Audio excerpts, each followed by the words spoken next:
silence of a normally quiet night, and the lives of two undercover cops were shattered by gunfire in a sting that went terribly wrong. The island was turned upside down as police officers from all over the city raced into neighborhoods from Stapleton to St. George in search of suspects responsible for killing two of their own. This department and this city will not rest until those responsible for this barbaric act are found. In the air and on the ground, the police left no stone unturned. At approximately 8 o'clock this evening, two New York City police detectives were shot and killed during a gun-buy operation here on Staten Island.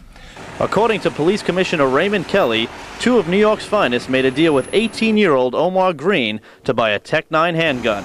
It was a deal that would cost the two police officers their lives. They agreed to go forward with the deal.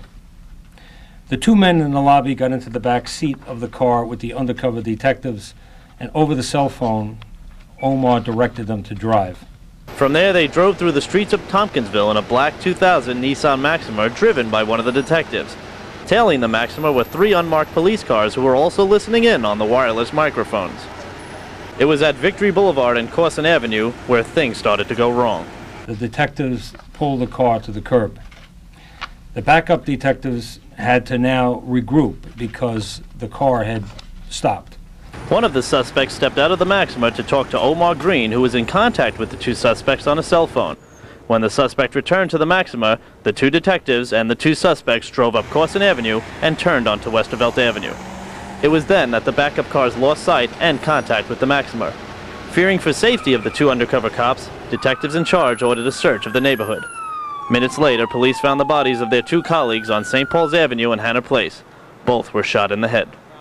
The two police officers were rushed by ambulance to St. Vincent's Hospital, where they were both pronounced dead. And tonight, tragically, we grieve for these brave men, and we pray for their families. The mayor is calling this a gruesome murder, and he vows that the suspects will be apprehended. At St. Vincent's Hospital in West Brighton, for the Staten Island News Center, I'm Jonathan.